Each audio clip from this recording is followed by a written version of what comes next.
안녕하셨습니까? 함께 기도하시겠습니다.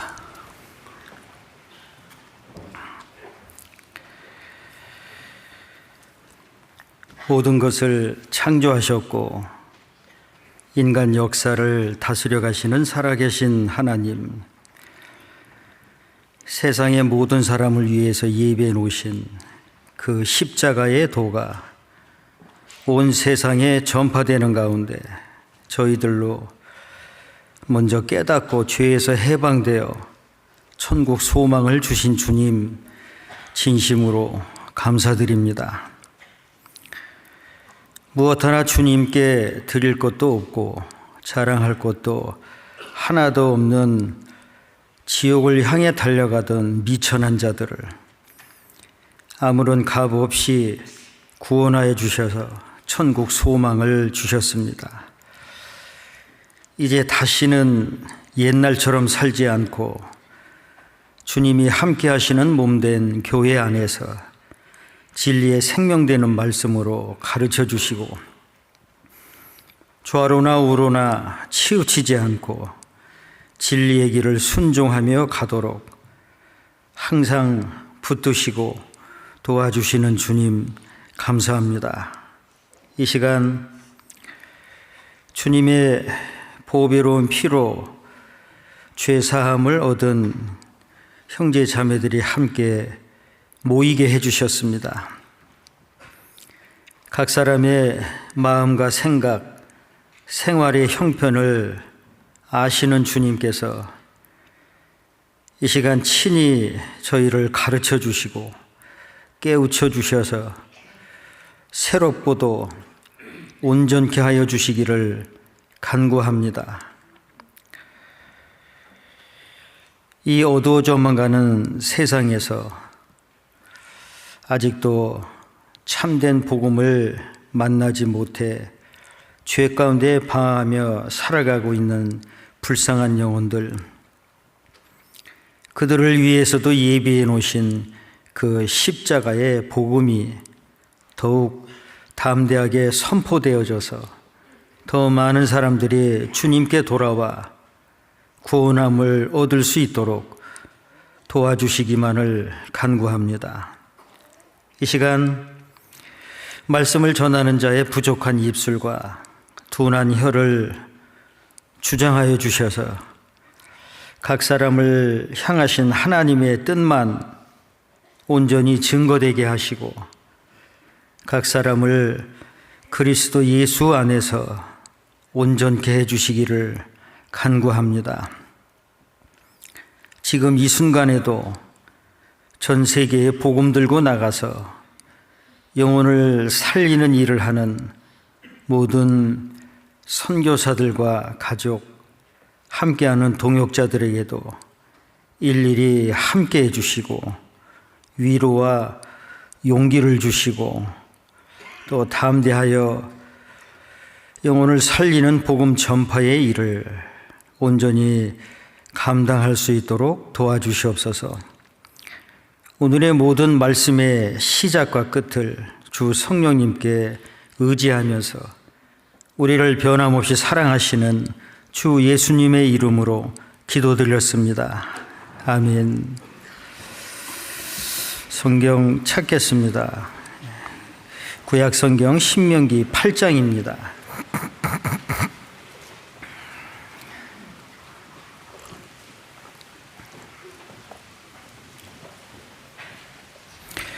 신명기 8장 찾으셨으면 2절 말씀만, 신명기 8장 2절 말씀만 같이 읽겠습니다. 네 하나님 여호와께서 이 40년 동안에 너로 광야의 길을 걷게 하신 것을 기억하라. 이는 너를 낮추시며 너를 시험하사 네 마음이 어떠한지 그 명령을 지키는지 아니 지키는지 알려 하심이라.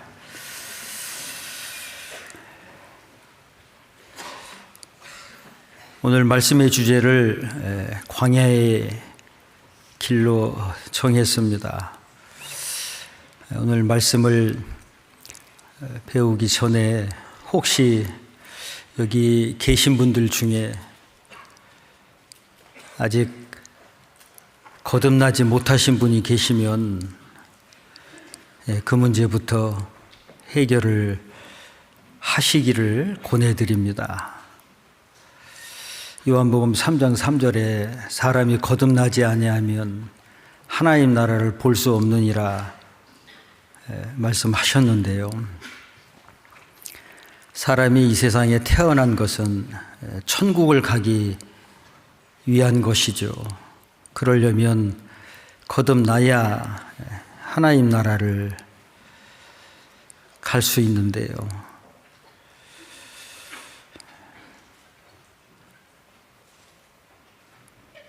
많은 사람들이 모이니까 그냥 묻어가는 혹 그런 분이 계실까 봐 이런 말씀을 드립니다. 잠언 27장 1절에 너는 내일 일을 자랑하지 말라. 하루 동안에 무슨 일이 날는지 네가 알 수 없음이니라 그러셨는데요. 정말 하루 동안에 아니 한순간일지라도 어떤 일이 생길는지 모르죠. 사실 산다는 것은 기적 같은 일인데 그런데 사람은 반드시 죽게끔 돼 있고 한 번 죽는 것은 사람에게 정하신 것이요 라고 말씀하신 대로 태어나서 살고 있지만 언제 죽을는지 모르지요. 내 심장이 내 안에 있지만 내가 뛰게 하는 것이 아니기 때문에 그 생명의 원천이 주께 있사오니라는 말씀처럼 주님께 있어요. 그래서 살아 있을 때 언제 죽음이 올지라도 천국 갈 수 있다라는 확신. 그래서 너희가 믿음에 있는가 너희 자신을 시험하고 너희 자신을 확증하라 하셨잖아요. 그래서 누가 뭐라 해도 정말 성경에서 천국 갈 수 있는 그 죄사함의 확신이 꼭 있으셔야 합니다. 자, 그것부터 말씀을 드립니다. 많은 사람들 모이니까 덩달아서 묻어가고 거듭나지도 않았는데 거듭난 척하면 나중에 정말 큰 문제가 생깁니다. 그래서 나의 이 가족 이것이 썩은 후에 내가 육체 밖에서 하나님을 보리라 말씀하셨는데요. 우리가 산다는 건 죽음을 향해 가고 있는 것이고 곧 주님 앞에 서게 될 텐데 그래서 이 천국에 가는 거듭나는 문제를 정말 확실하게 하셔야만 됩니다. 너는 청년의 때 곧 곤고한 날이 이르기 전 나는 아무 낙이 없다고 할 해가 가깝기 전에 너의 창조자를 기억하라. 흙은 여전히 땅으로 돌아가고 신은 그 주신 하나님께로 돌아가기 전에 기억하라. 이 땅에 있을 때 정말 창조주 하나님을 올바로 아시고 그 하나님께서 인간에게 주시기를 원하시는 천국에 갈 수 있는 소망, 그것은 확신되어져야만 됩니다. 그래서 말씀 배우기 전에 이것부터 말씀을 드리게 되었습니다. 너무나 중요한 문제이기 때문에 그렇습니다.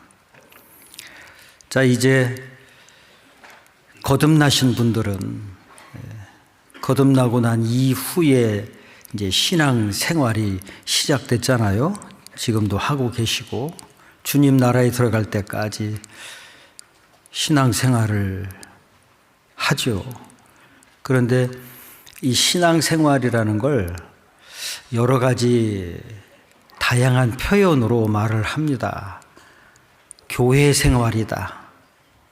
교제 생활이고 모임 생활이다. 등등 여러 가지로 표현을 합니다. 그런데 신앙 생활을 광야 생활이라고는 잘 얘기를 안 하는 것 같습니다. 광야 생활. 늘 교회 생활, 교제 생활, 모임 생활에 대해서는 많이 하기도 하고 듣기도 하고 또 권유하기도 하잖아요. 교회 생활, 교제 생활 잘해야 된다고.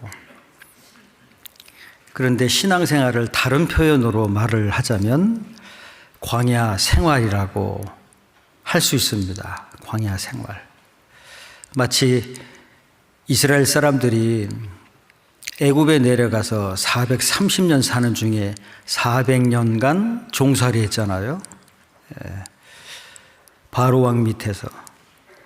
그것은 이 세상 모든 사람들이 사단이 다스리는 그 사단 마귀에게 죄의 종로로 타는 것을 이스라엘 사람들이 애굽에 들어가서 바로에게 종살이하는 모습으로 예표가 되죠.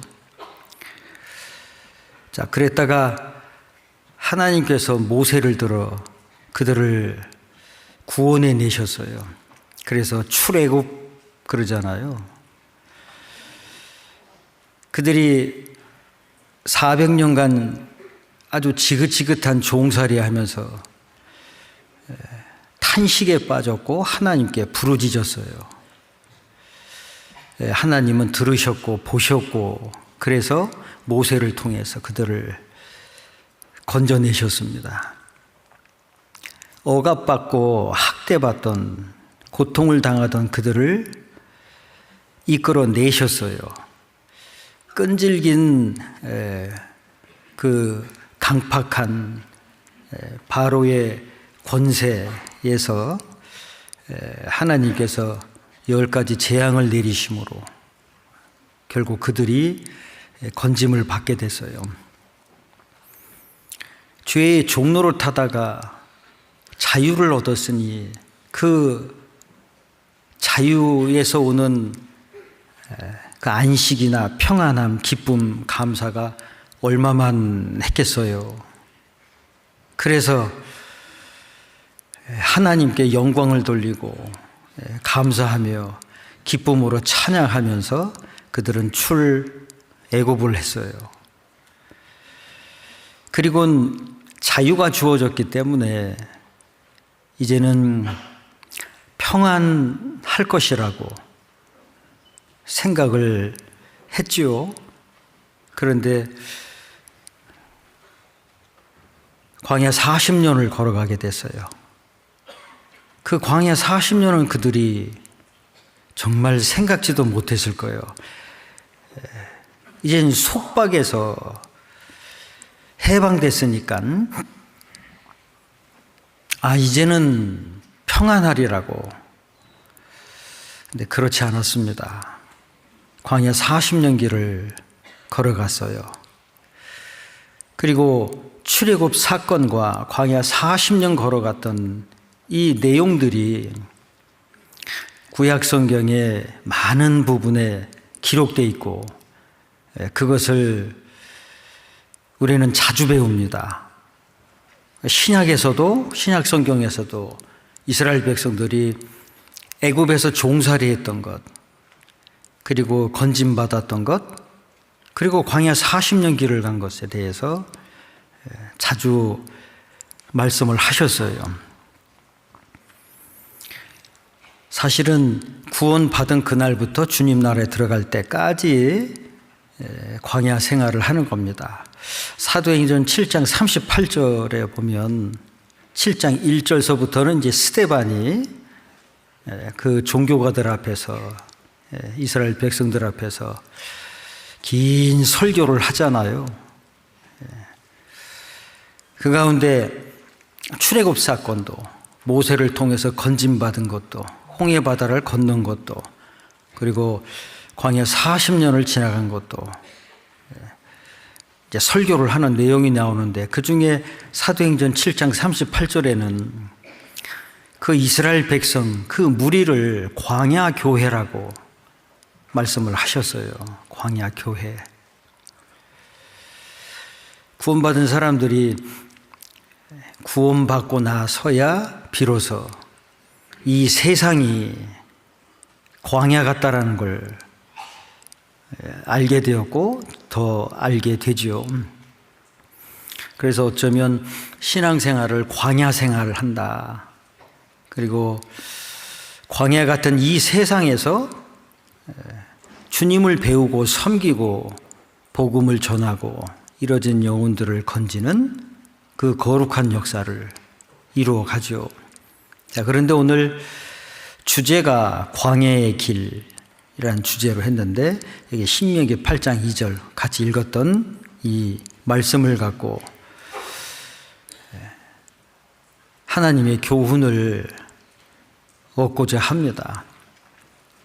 네 하나님 여호와께서 이 40년 동안에 너로 광야의 길을 걷게 하신 것을 기억하라.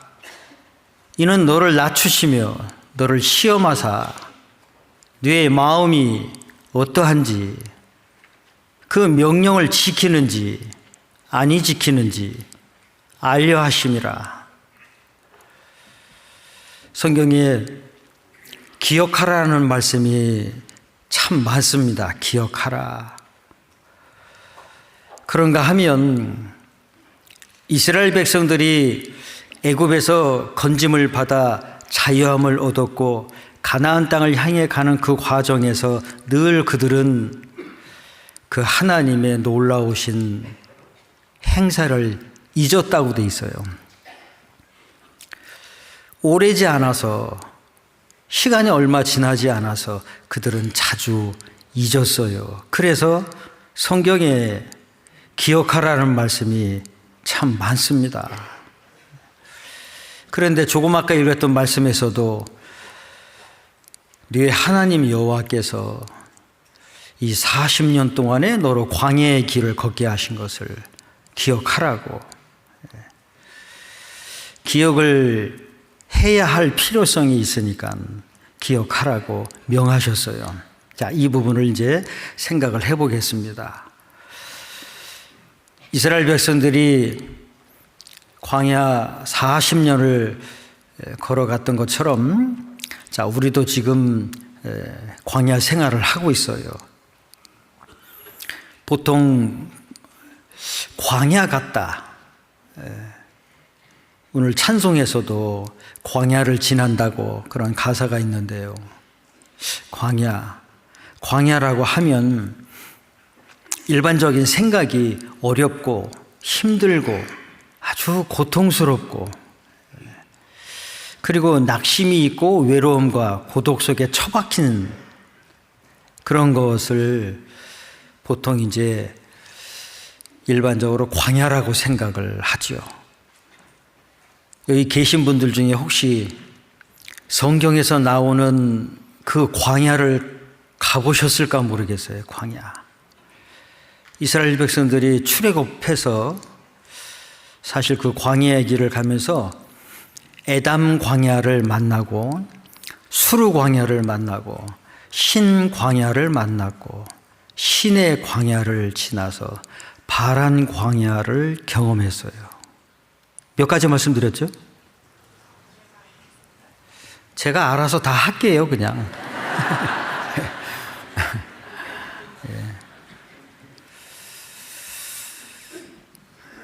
광야를 가보면, 기회가 되면 한번 가보세요. 광야, 성경에 나오는 광야.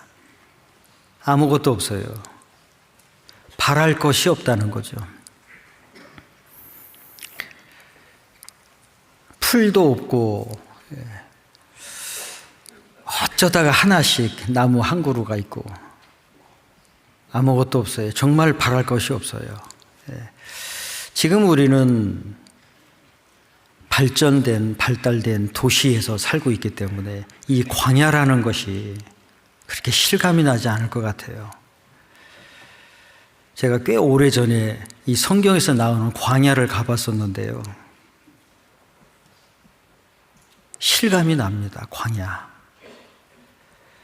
이스라엘 사람들 얼마나 많은 원망과 불평이 있었어요. 그런데 그 광야를 가보면 불평, 원망을 하겠구나 라는 생각이 금세 듭니다. 광야가 그런 곳이에요. 그런데 성경에서 광야를 이렇다라고 말씀하신 게 있어요.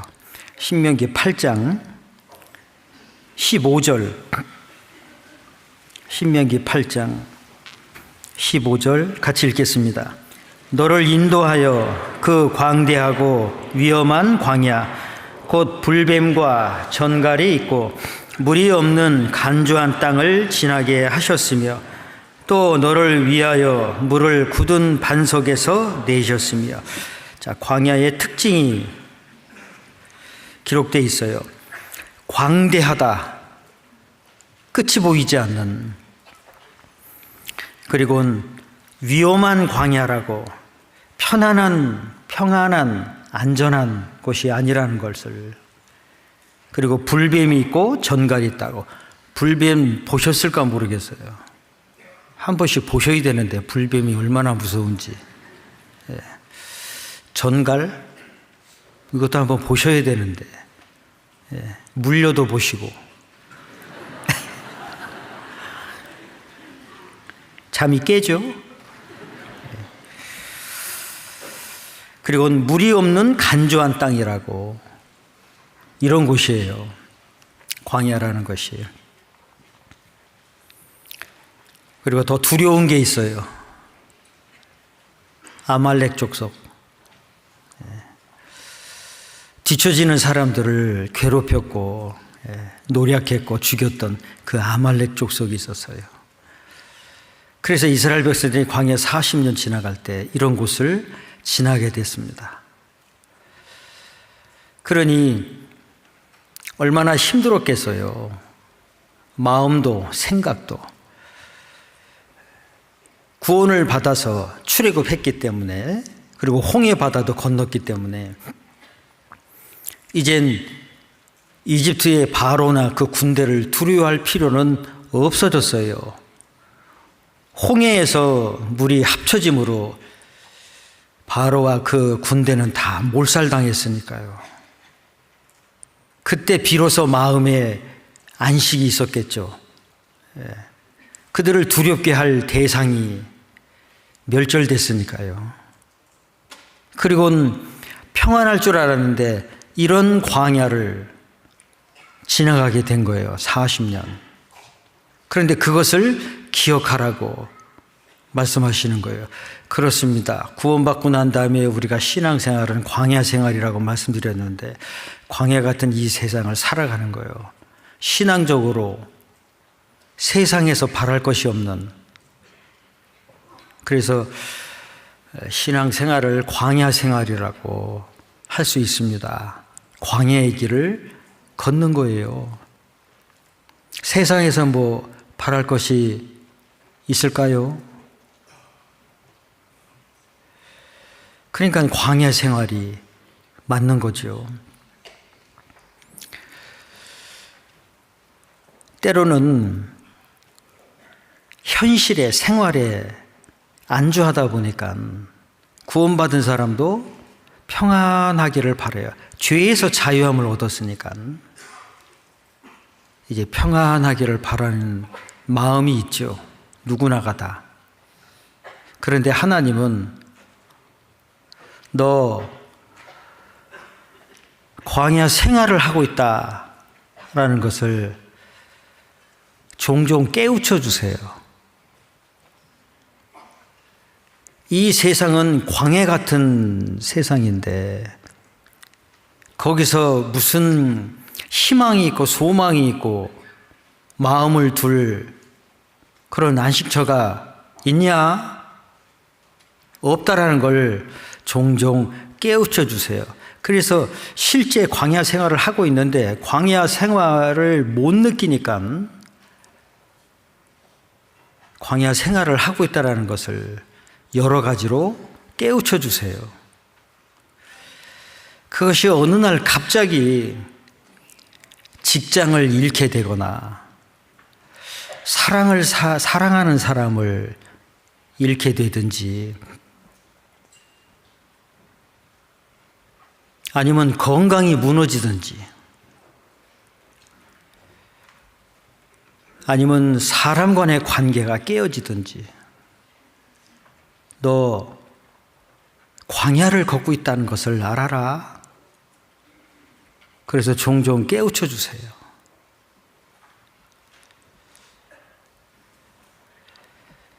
그렇게 해야만 이 세상에서 사는 것은 정말 광야 생활이구나. 어디에다가 마음 둘 수 없는 그 사실을 우리는 그런 일들을 현실에서 만나면 일단 본능적으로 힘겹다라고 생각해요. 힘들다고 생각이 돼요. 낙심이 되고 마음의 외로움을 느끼고 정말 광야에서 그 광활한 광야에서 자기 혼자만 서 있는 것 같은 걸 경험하게 돼요. 그제서야 비로소 그 옛날 이스라엘 백성들이 광야 40년 길을 걸어갔을 때 어떠했겠구나를 조금 알게 하세요.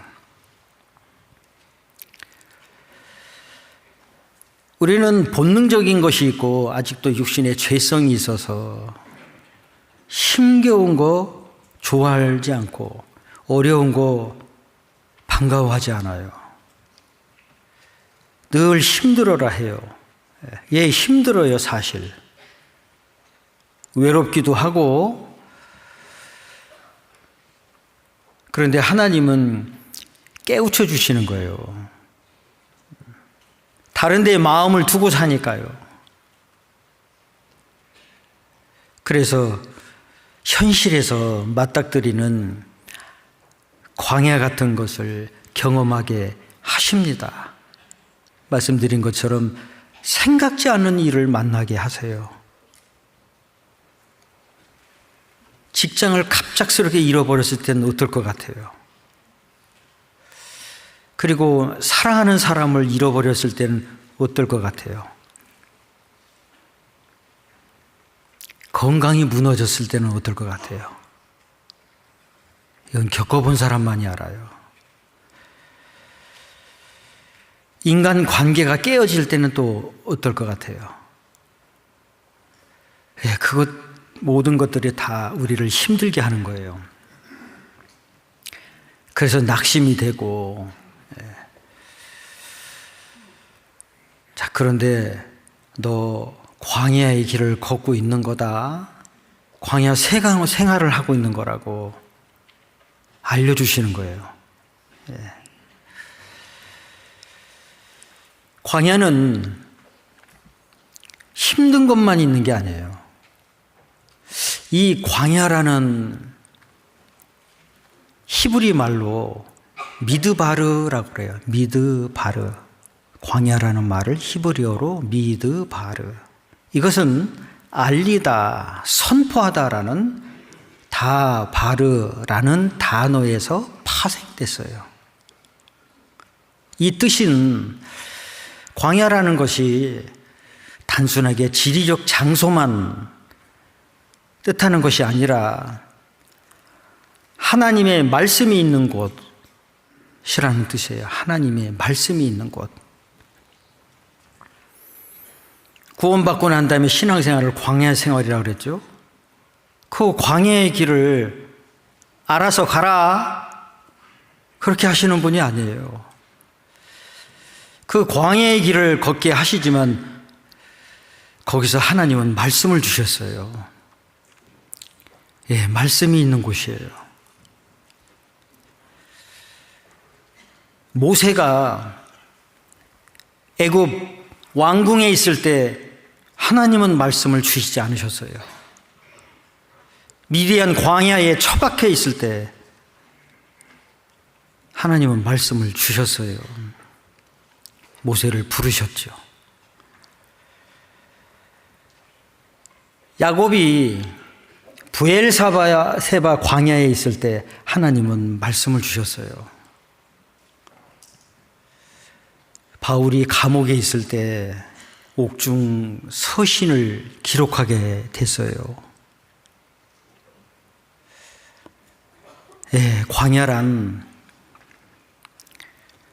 그렇게 힘들고 어렵고 고통스럽고 낙심되고 외로운 것만이 아닌 거기서 하나님은 말씀을 주시는 거예요.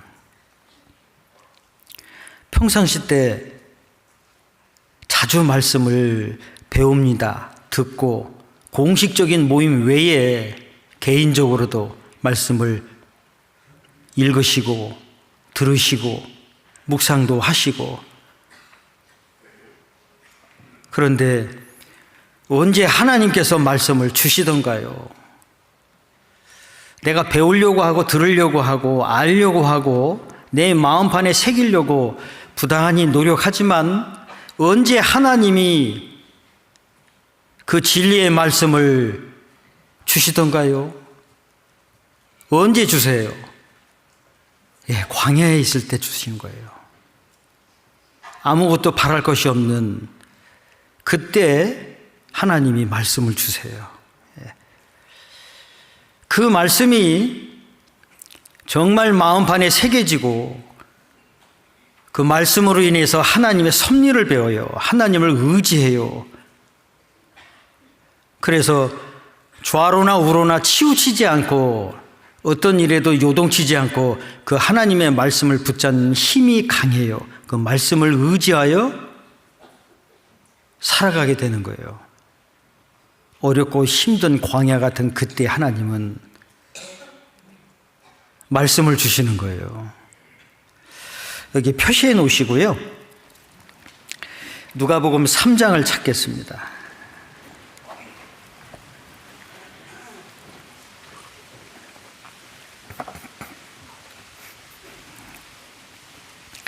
누가복음 3장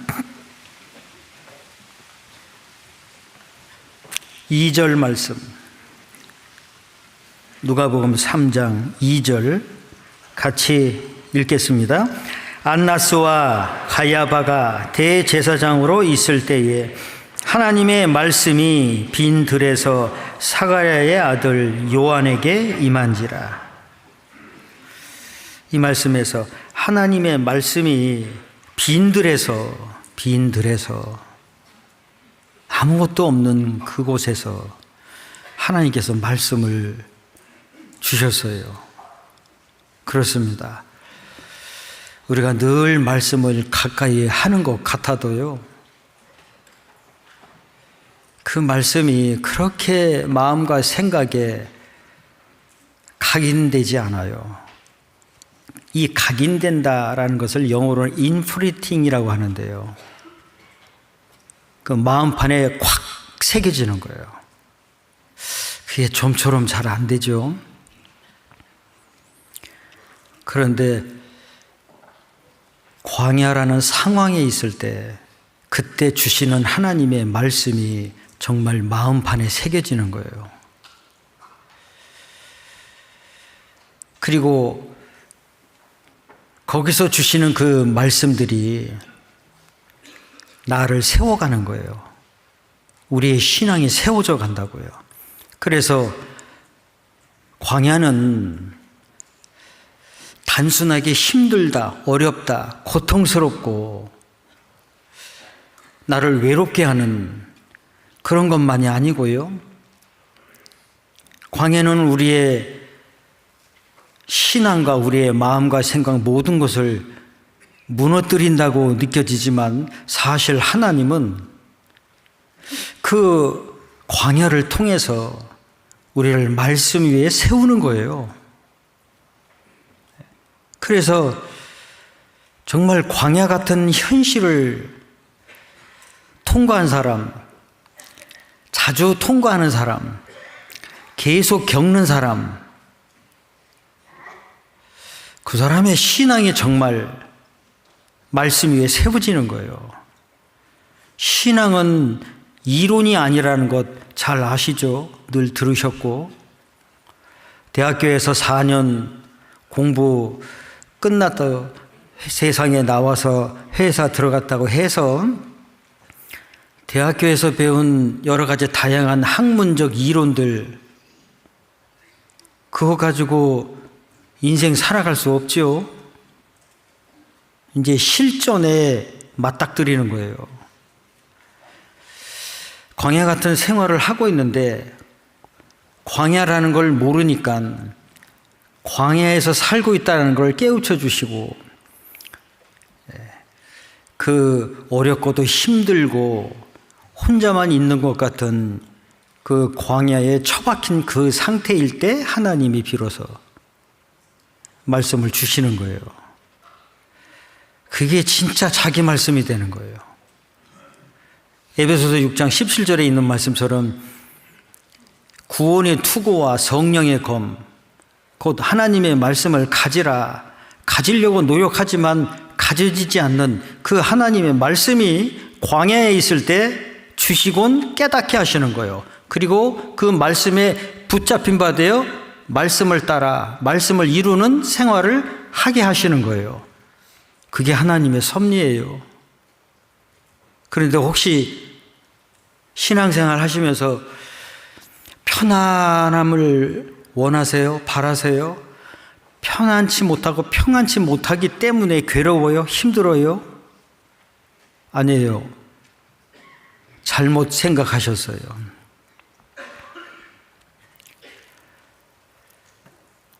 평안할 때는 하나님의 말씀을 잘 못 깨달아요. 무수히 많은 말씀을 주셔도 그냥 귀점만 스치고 지나갈 뿐이지 못 깨닫습니다. 그러니 이 광야 생활 중에 광야 같은 것을 경험하게 하시는 것은 그 사람에게 하나님을 드러내고 나타내시기 위함이고, 그 사람이 말씀으로 단련되고 말씀 위에 신앙이 세워지고 말씀을 의지하여 살아가는 믿음의 사람으로 세워지기를 원하시는 하나님의 선하신 뜻이 있으신 거예요. 그래서 모세 같은 사람도 미디안 광야 40년, 아무도 그를 알아주지 않는 애굽의 궁중 문학을 다 배워서 말과 행사에 능했던 그가 미디안 광야 40년 처박혀 있을 때 누가 그를 알아줬어요? 그리고 애굽 왕궁에서 배웠던 학술, 그래서 말과 행사에 다 능하다고 했는데 그걸 누구에게 펼칠 수 있었겠어요? 광야에서 아무도 없는데요. 그 40년이 있어서 하나님은 그가 80세 됐을 때 부르셨어요. 부름을 받은 모세가 하나님 앞에서 한 말을 보면, 나는 입이 둔한 자라고 뻣뻣하고 보낼 만한 자를 보내시라고 그랬죠. 그렇게 되기까지 40년이 필요했던 거였죠. 그렇다면 우리도 마찬가지죠. 우리는 구원받기 전 이 세상 것에 찌들어서 살았어요. 마음이, 생각이, 살아가는 삶의 방식이 이 세상 것에 찌들어서 살았어요. 죄의 종노릇하고. 그러다가 어느 날 이 참된 복음을 만났고 하나님을 발견했고 그 창조주의 하나님이 나를 죽기까지 사랑하신다라는 것을 십자가를 통해서 깨달았어요. 그래서 죄에서 해방되었고 영원한 천국에 갈 수 있는 확실한 믿음과 소망을 갖게 되었어요. 내가 뭘 잘해서가 아니고 하나님이 그렇게 하셨어요. 그리고 지금 이 순간에도 하나님이 나를 붙잡고 계시니까 하나님이 함께 하시는 몸된 교회 안에 있고 있는 거고요. 머물고 있는 거고요. 내 의지가 좋은들, 내 의지가 강한들 그 힘으로 내가 교회 안에 머물 수 있겠어요? 아니에요. 하나님이 붙으시니까, 머물게 하시니까 몸된 교회 안에 있는 거예요. 구원받은 그날부터 지금까지요. 그 하나님께서 죄에 찌든 하나님의 자녀 거듭난 사람들을 그냥 두시겠습니까? 가만히 두시겠어요? 얼마나 잘못된 게 많겠어요? 얼마나 모난 것이 많고 얼마나 어리석은 것이 많겠어요? 그걸 한마디로 얼마나 부족한 것이 많겠어요? 뿐만 아니라 아무 쓸모없는 마른 나무 한 토막 같은 사람들인데요. 뭘 어디다가 쓸만한 것이 있겠어요? 그러니 하나님께서 가만히 있겠습니까? 가만히 두시겠어요? 출애굽한 이스라엘 백성들 홍해바다 건너서 광야의 길을 가면서 시내산에 도달했고 시내산에서 하나님은 그들에게 말씀을 주셨어요. 그걸 율법이라고 하죠. 많은 말씀을 주셨어요. 이제 새로운 삶의 기준이 되는 하나님의 진리의 말씀을 주신 거예요. 십계명도 주셨고 시민법, 도덕법, 민법, 형법, 상법, 인간관계를 어떻게 해 나가야 되는지, 그리고 거기에 하나님께 드려야 할 다양한 제사법을 주셨어요. 요제로, 거제로, 관제로, 화제로, 속죄제로, 속건제로, 화목제로. 이제 새로운 삶의 기준을 그들에게 주신 거예요. 왜요? 애굽이라는 나라에 430년 살았고 400년간 종살이 했어요.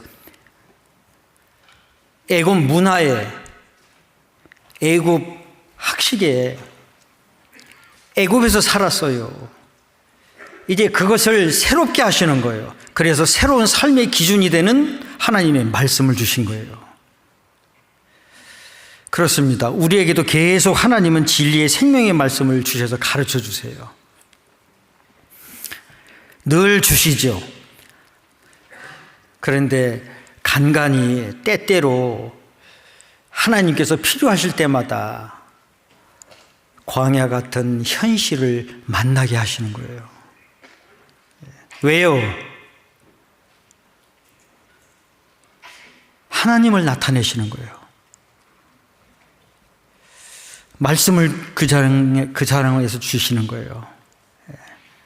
거기서 말씀을 깨달아요. 거기서 말씀을 붙잡게 돼요. 아무것도 바랄 수 없는 그 상황에서 하나님은 말씀을 주시곤 그 말씀을 붙잡게 하시는 거예요. 그러면서 인간적인 것들, 인간적인 마음이나 생각이나 삶의 방식이나 인간적으로 계산하는 그 모든 것들이 하나씩 하나씩 벗겨져 가는 거예요. 없어져 가는 거예요. 버려지게 되고 깨지게 되는 거예요. 이해가 되시죠? 이해가 안 되셔도 할 수 없어요. 계속 말씀드려야 돼요. 예외가 없어요. 거듭난 사람이라면 예외가 없어요. 어쩌면 평안한 걸 바란다는 것 자체가 잘못된 마음이고, 앞서간 믿음의 사람들을 따라가고 12명의 제자들을 비롯해서 복음을 전하기 위해서 순교했던 많은 사람들, 그 뒤를 이어서 가겠다고 하면서도 편안함을 바라는 것은 정말 사치스러운 생각이에요. 하나님은 그렇게 안 하세요. 고린도 후서 1장을 보시겠습니다.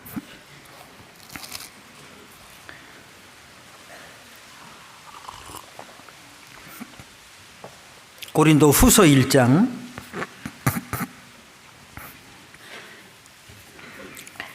8절 9절 같이 읽겠습니다. 형제들아, 우리가 아시아에서 당한 환난을 너희가 알지 못하기를 원치 아니하노니 힘에 지나도록 심한 고생을 받아 살 소망까지 끊어지고 우리 마음에 사형 선고를 받은 줄 알았으니 이는 우리로 자기를 의뢰하지 말고 오직 죽은 자를 다시 살리시는 하나님만 의뢰하게 하심이라. 사도 바울과 동역자들, 주님을 섬기고 복음을 전했던 사람들 아시죠? 그런데 이 사람들도 환난을 겪었어요. 우리가 당한 환난을 너희가 알지 못하기를 원치 아니하노니, 심한 고생을 받았다는 거예요. 어느 정도 살 소망이 끊어질 정도의 심한 고생. 그래서 마음에 사형 선고를 받은 것 같은, 암이 걸려서 육체의 생명이 얼마 남지 않았다는, 그것도 굉장히 힘들게 다가오죠. 그런데 마음의 사형 선고를 받은 것 같다. 마음의 사형 선고 받아보셨을까요? 마음의 사형 선고.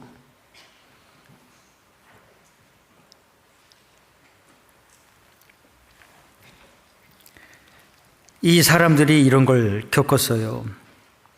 왜 하나님은 이걸 이렇게 겪게 하셨죠? 주님을 섬기고 복음을 위해서 살아가는 사람들인데요. 사도 바울과 그의 동역자들. 그런데 왜 살 소망이 끊어질 것 같은, 그리고 마음의 사형 선고를 받은 것 같은 걸 왜 겪게 하시고 그 길을 가게 하세요?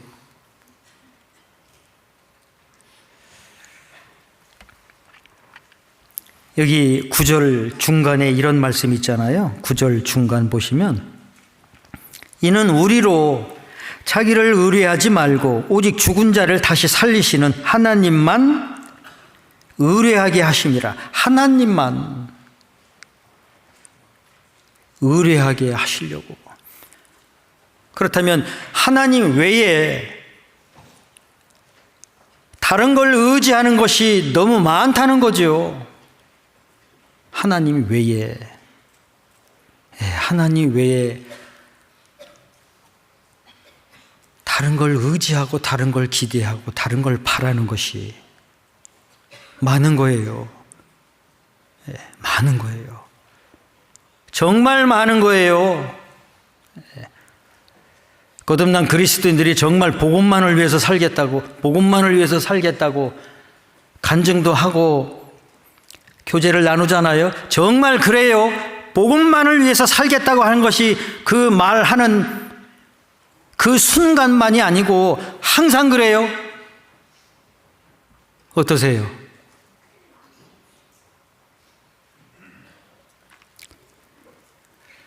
어쩌면 복음만을 위해서 살겠다는 그 순간만 진실할 수도 있을 거예요, 아마.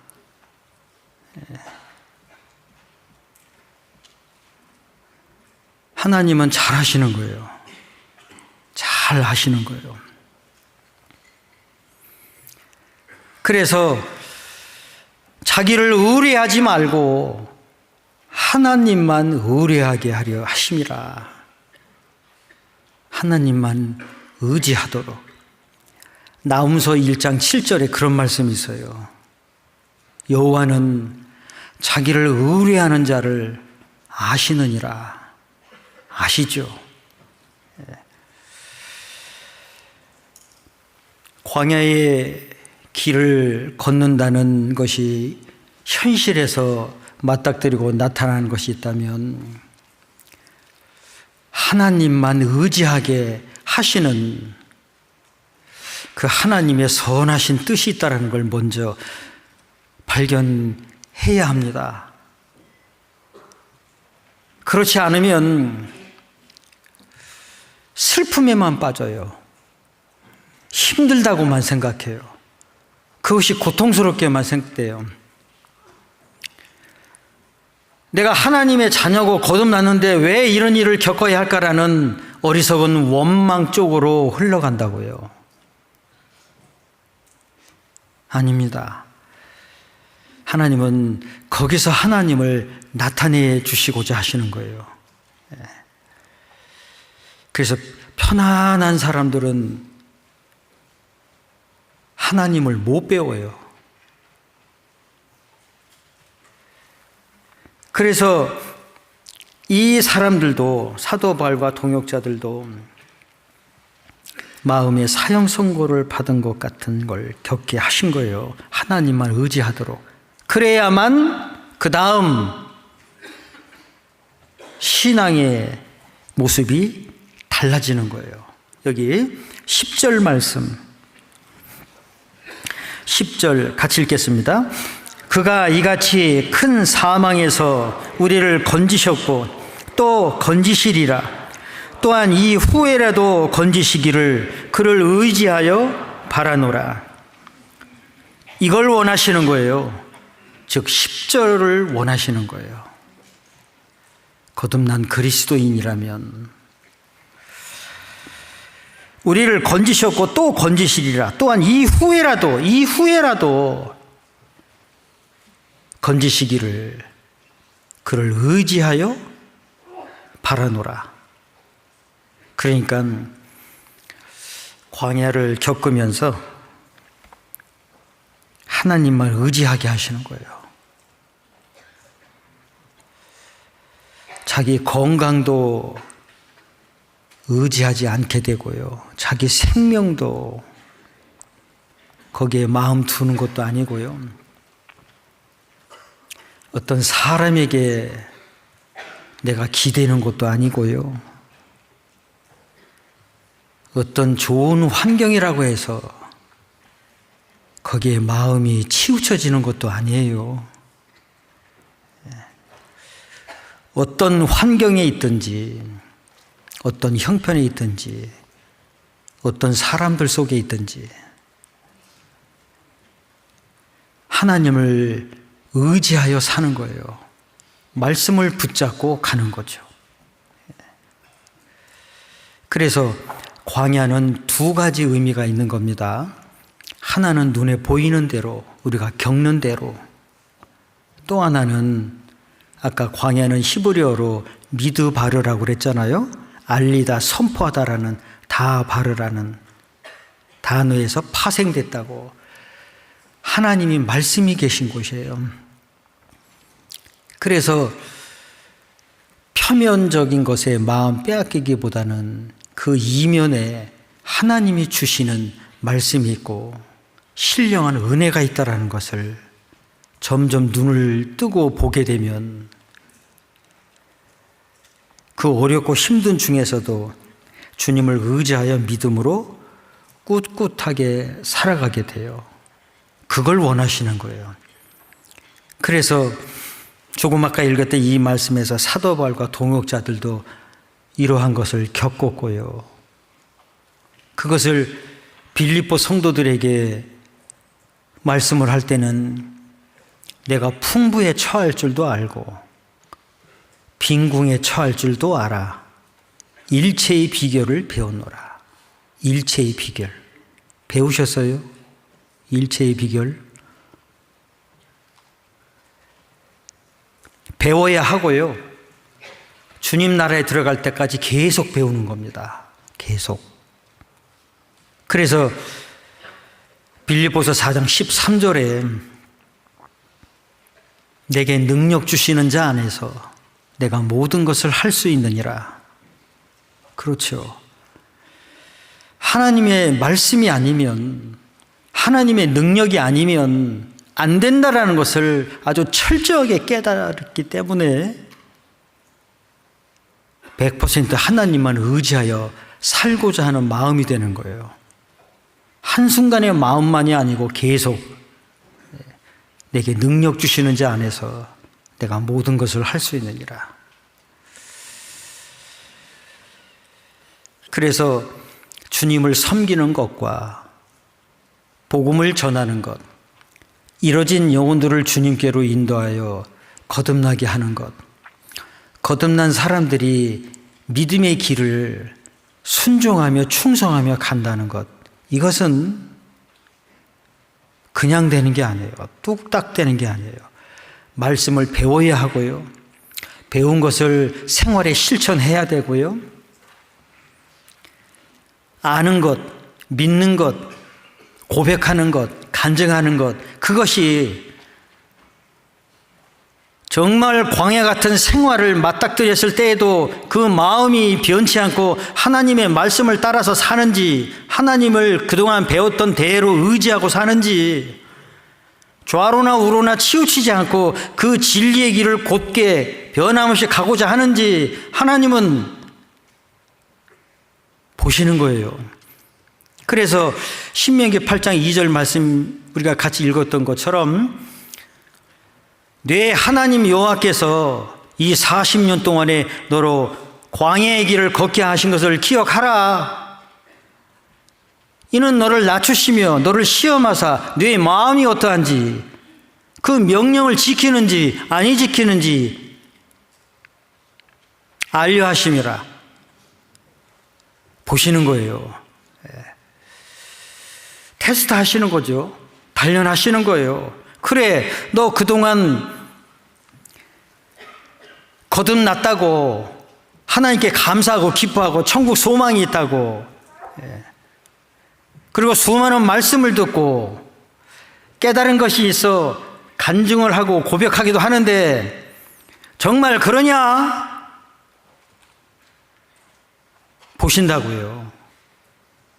그래서 광야 같은 현실을 맞닥뜨렸을 때 하나님 보시는 거예요. 너 그동안 말한 것, 느낀 것, 깨달은 것, 생각했던 것, 구원받지 않은 사람들이나 구원받은 형제자매들 앞에서 고백했던 것 사실이냐? 사실이냐고 보시는 거예요. 낮추시고 시험하시고 그 마음이 명령을 지키는지 아니 지키는지 보신다고요. 자, 그래서 이 광야라는 것 두 가지 의미 말씀드렸습니다. 그리고 그 가운데 말씀을 주신다는 것, 거기서 우리를 단련하시는 거예요. 하나님의 사람으로 만들어 가시는 거예요. 하나님의 사람. 지금도 만들어 가고 계시고요. 자, 그래서 하나님께서 이 모든 일을 행하신다라는 것을 알 수가 있습니다.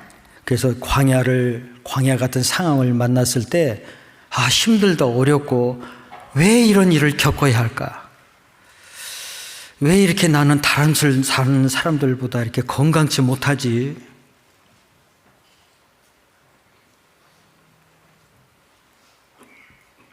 그것이 건강 문제든 경제적인 문제든 어떤 문제든지 간에 하나님이 말씀을 주시고자 하시는 통로예요, 통로. 그래서 힘든 것만 생각하면 하나님이 주시는 말씀을 다 놓쳐요. 하나님이 주시는 말씀이 있어요. 그 말씀을 깨달으셔야 돼요. 거기서 하나님이 주시는 위로가 있어요. 용기가 있어요. 마음에 힘이 되게 하시고 능력이 되게 하시는 거예요. 그래서 능력 가운데 살게 하시는 거예요. 하나님의 나라는 말에 있지 않죠. 오직 능력에 있음이라. 능력에 있게 하시는 거예요. 잊지 마셔야 됩니다. 힘든 것만 생각하시면 다 하나님이 주시는 걸 다 놓쳐요.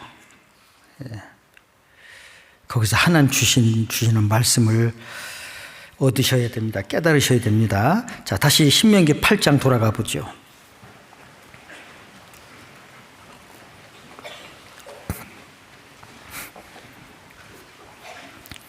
신명기 8장 2절 말씀 다시 한번 같이 읽겠습니다. 네 하나님 여호와께서 이 40년 동안에 너로 광야의 길을 걷게 하신 것을 기억하라. 이는 너를 낮추시며 너를 시험하사 네 마음이 어떠한지 그 명령을 지키는지 아니 지키는지 알려 하심이라. 광야에서 주시는 말씀에 대해서 살펴봤어요.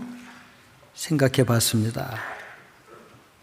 그런데 광야에 길을 걷게 하시는 거예요.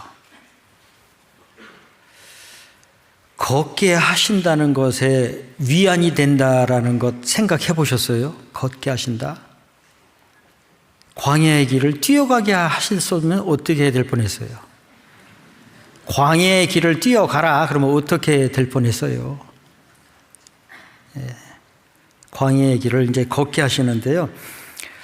한 걸음 한 걸음 걸어가는 거죠. 하나님 인도하시는 대로.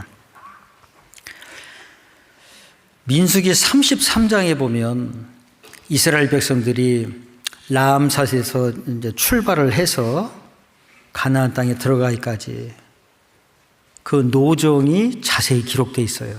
나중에 읽어보세요. 민수기 33장. 하나님이 가르쳐 주시는 대로 가요. 그리고 진을 쳐요. 머무르죠. 낮에는 구름기둥, 밤에는 불기둥으로 그들을 지켜주셨고 인도해 가셨어요. 멈추면 멈추고 진을 쳐서 생활하고 이동을 해야 되고 짐을 싸서 옮겨야 되고 멈추면 진을 쳐야 돼요. 살림살이를 풀어헤치고 살아야 돼요. 그것이 계속 반복됩니다.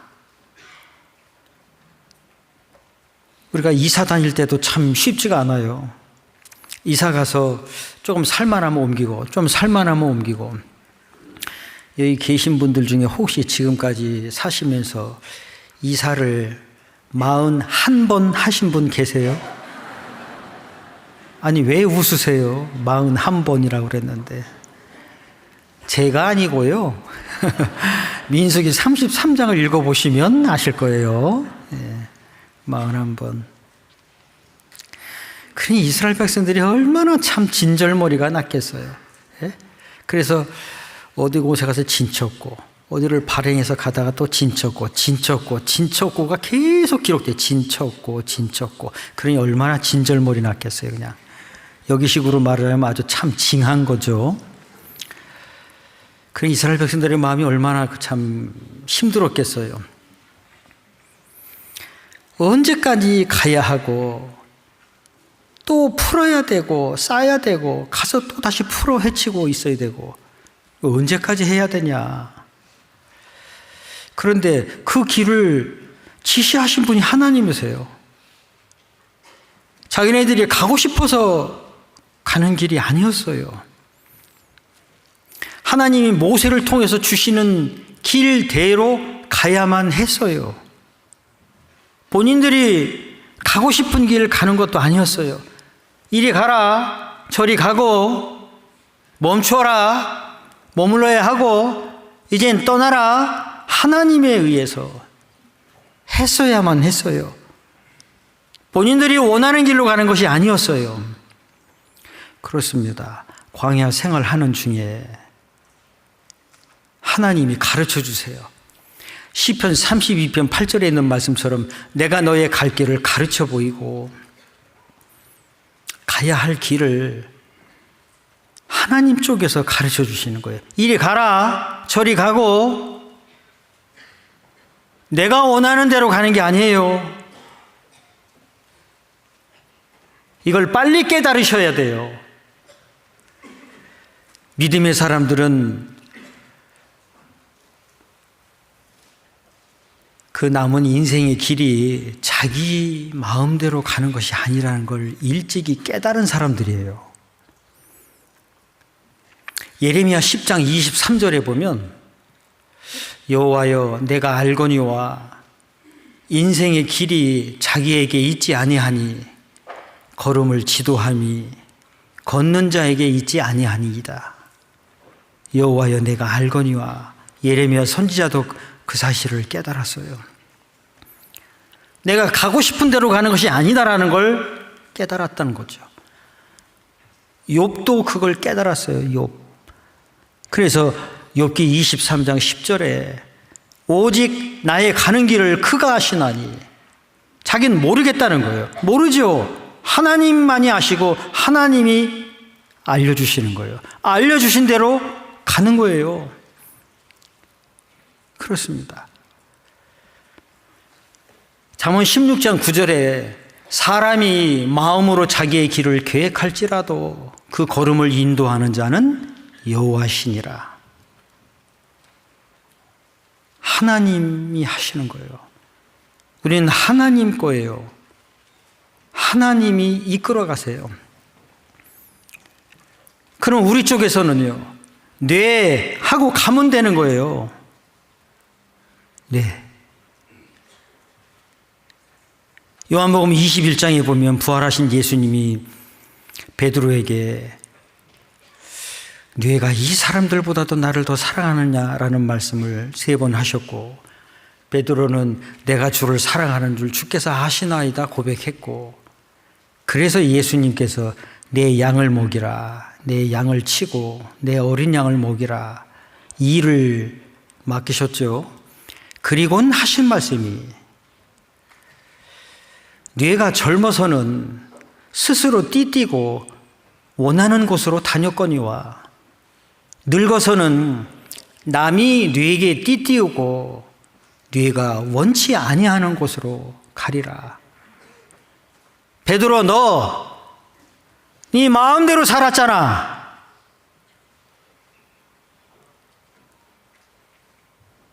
그런데 이젠 네 마음대로 사는 것이 아니다. 거듭난 사람도 마찬가지입니다. 우리가 거듭나기 전에는 마음대로 살았어요. 내가 하고 싶은 대로. 거듭난 이후에는 마음대로 사는 게 아니에요. 하나님 말씀하신 대로 이리 가라, 저리 가고 이것을 행하고 저것을 해야 할 것을 알려주시면 알려주신 대로 네 하고 가는 거예요. 창조주 하나님이시고 역사의 주관자 되시고 거룩하신 분이시고 선하신 분이세요. 그분이 잘못된 길로 인도해 가시겠어요? 시편 23편을 아마 다 외우실 것 같은데요. 시편 23편은 다 외우실 거라고 생각이 됩니다. 하도 강조를 하니까요. 여호와는 나의 목자시니 내가 부족함이 없으리로다. 목자가 되셨으니까요. 영혼의 목자가 되셨으니까 부족함이 없지요. 그가 나를 푸른 초장에 누이시며 쉴 만한 물가로 인도하시는도다. 그렇죠. 내 영혼을 소생시키시고 자기 이름을 위하여 의의 길로 인도하시는도다. 늘 보시고 외우시고 들으실 거예요. 잘 생각해 보세요. 여호와는 나의 목자시니 내가 부족함이 없으리로다. 부족함이 없게 하시죠. 그 부족함이 없게 하신다라는 걸 설명하셨어요. 그가 나를 푸른 초장에 누이시며 쉴 만한 물가로 인도하시는도다. 사람들은 푸른 초장과 쉴 만한 물가만 좋아하지요. 그런데 3절에 가서요, 내 영혼을 소생시키시고 자기 이름을 위하여 의의 길로 인도하시는도다. 그걸 원하세요. 의의 길로 인도해 가세요. 누구 이름을 위해서? 자기 이름을 위해서. 하나님 이름을 위해서. 그거 아셔야 됩니다. 쉴 만한 물가 푸른 초정으로만 가는 게 아니에요. 이젠 하나님의 이름을 위해서 의의 길로 인도하시는도다. 의의 길은 간단한 게 아니에요. 하나님의 이름을 위해서 의의 길로 인도하시는도다. 의의 길로. 왜요? 우리는 옳지 않은 것이 너무 많아요. 우리 마음에, 생각에, 생활에도 많습니다. 이제 내 이름을 위한 것도 아니고요, 누구의 이름을 위한 것도 아니고, 몇몇 사람들의 이름을 위한 것이 아니고, 하나님만의 이름을 위해서 의의 길로 인도해 가시는 거예요. 하나님께서 그렇게 하세요. 그러니까 이리 가라, 저리 가고, 이것을 해야 하고, 하나님께서 가르쳐 주시는 거예요. 지시하시는 거예요. 그러면 우리는 네 하고 가야 의의 길로 가는 거예요. 의롭게 되는 거예요. 점점 더.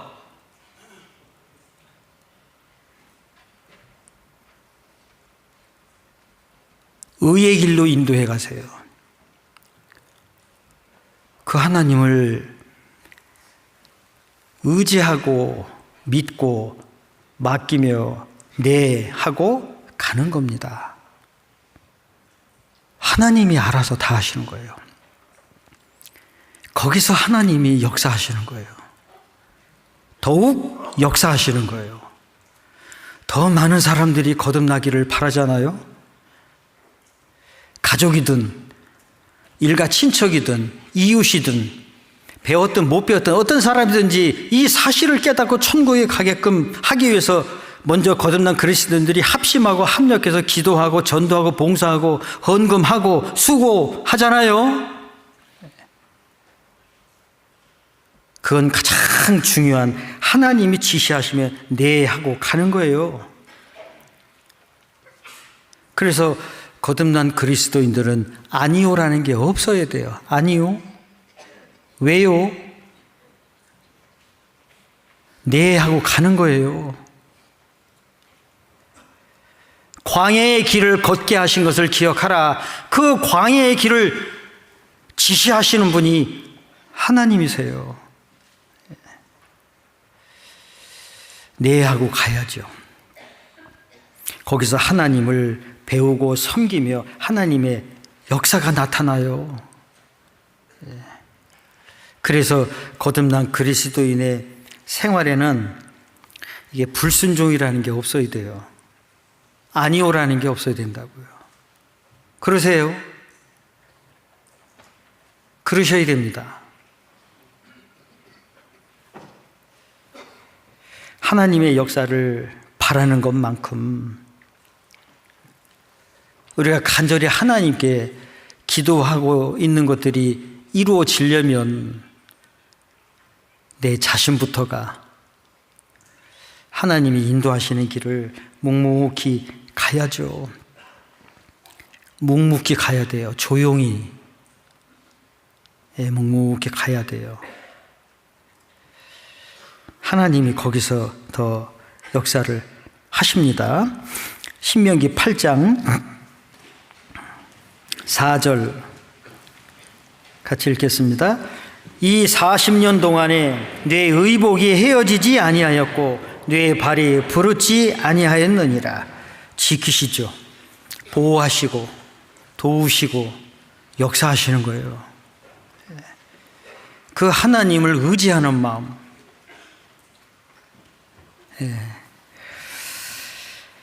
하나님이 늘 함께 해주세요. 도우십니다. 자, 그리고 또 한 가지 알 수 있는 게 있어요. 40년 광야의 길을 걷게 하신 것을 기억하라. 갈렙과 여호수아가 끝까지 갔죠.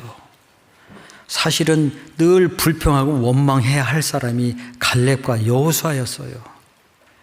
가데스 바네아에서 가나안 땅 정탐할 때 그 10명의 사람은 불순종했잖아요. 부정적인 말이고 우리는 들어가면 죽는다고 했고, 그래서 결국은 광야 40년 길을 걸어가게 되면서 갈렙과 여호수아는 불평 안 했어요. 원망이 없었어요. 오히려 다른 사람들이 더 불평하고 원망하고 타락하고 그랬어요. 믿음의 사람은 불평 안 합니다. 원망 안 해요. 왜요? 하나님이 하신다는 걸 믿으니까요. 그리고 이 광야의 길을 끝까지 다 갔을 때, 결국 가나안 땅에 들어갔을 때 갈렙과 여호수아, 그 광야에서 태어난 세대들은 야, 우리가 이 광야의 길을 다 지나와서 서로에게 위로가 되고 서로에게 자랑이 되고 서로에게 힘이 되겠죠. 아, 우리가 이 광야를 지나왔어. 그래야죠. 여기 이런 말씀이 있어요. 고린도 후서 1장입니다. 고린도 후서 1장 14절 같이 읽겠습니다. 너희가 대강 우리를 아는 것 같이 우리 주 예수의 날에 너희가 우리의 자랑이 되고 우리가 너희의 자랑이 되는 것이라. 이 말씀처럼 너희가 우리의 자랑이 되고 우리가 너희의 자랑이 된다. 광야 같은 세상에서 정말 광야 같은 일들 많이 겪고, 그러나 거기서 하나님이 우리를 지키시면서 말씀을 주시고 하나님의 사람으로 세워가시고 다듬어 가시고 또 쓰시고 역사하시는 이 과정을 이제 잘 견뎌가고 난 다음엔 우리가 서로에게 자랑이 되죠. 우리가 너희의 자랑이 되고 너희가 우리의 자랑이 된다고. 거듭나고 난 이후에 몇십 년이라는 세월을 잘 견뎌 오셨어요. 그게 이제 자랑이 되죠. 별별 일들이 다 있었을 텐데 그걸 묵묵히 견뎌온 거예요. 무엇을 어떻게 잘했느냐보다도 자랑이 되는 거예요. 얼마나 힘들고 어려운 일이 있어도, 상처가 되고 아픔이 있어도 그걸 잘 견딘 거예요. 잘 이겨낸 거죠. 그 자체가 자랑이에요. 서로에게 자랑이 돼요. 서로에게 신앙의 힘이 되는 거예요. 내가 짧은 신앙의 과정을 겪으면서도 정말 헤아릴 수 없는 일들을 겪으면서 왔는데, 야, 저분들도 그랬겠구나. 많은 설명 없어도요, 그게 큰 힘이 되는 거예요. 서로에게 힘이 되는 거예요, 그게. 그래서 거듭나신 분들은 주님 나라에 들어갈 때까지 곁길로 가면 안 돼요. 넘어져서도 안 되고, 끝까지 주님을 의지하여 사셔야 되고, 거기서 말씀 위에 세워지고 하나님은 또 역사하십니다. 그리고는 그런 모습이 우리 모두에게, 각자에게, 서로에게 큰 힘이 되고 마음의 힘이 되고 의지가 되고 자랑이 되는 거예요. 아, 나 혼자만 가는 것이 아니고 우리가 같이 간다, 같이 간다. 주님의 나라에 갈 때까지 같이 가는 거예요.